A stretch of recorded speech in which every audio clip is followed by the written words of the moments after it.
देखिए बाबा साहब अपने बाबा भीमराव अम्बेडकर इस समाज के लिए बहुत कुछ किए। अच्छा भैया कहना क्या है, क्या तो मैं बाबा साहब के विषय में छोटी सी गीत पेश कर रहा हूँ, शायद भैया लोग को भी अच्छा लगे। क्या बात है।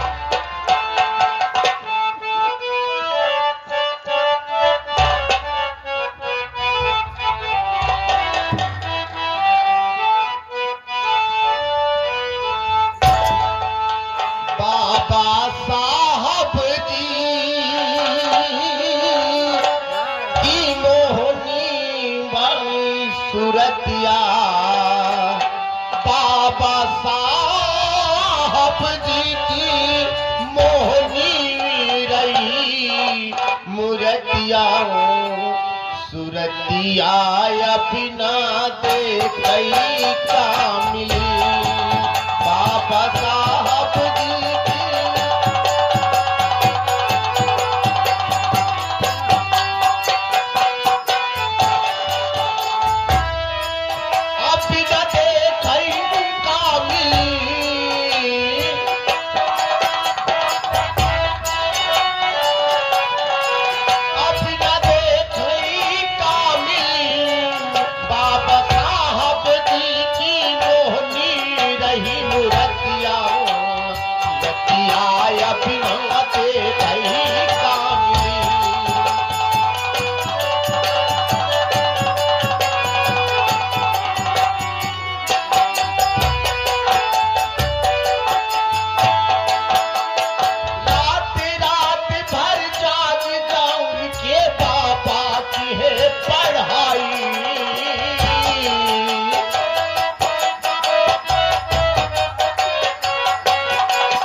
रतिया सूरतिया बिना देखई का मिली।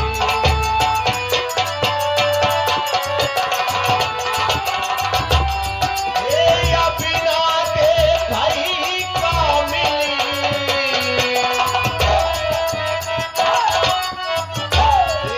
बिना देखई का मिली। बाबा साहब जी की मोहनी रही मोरा खाया पीना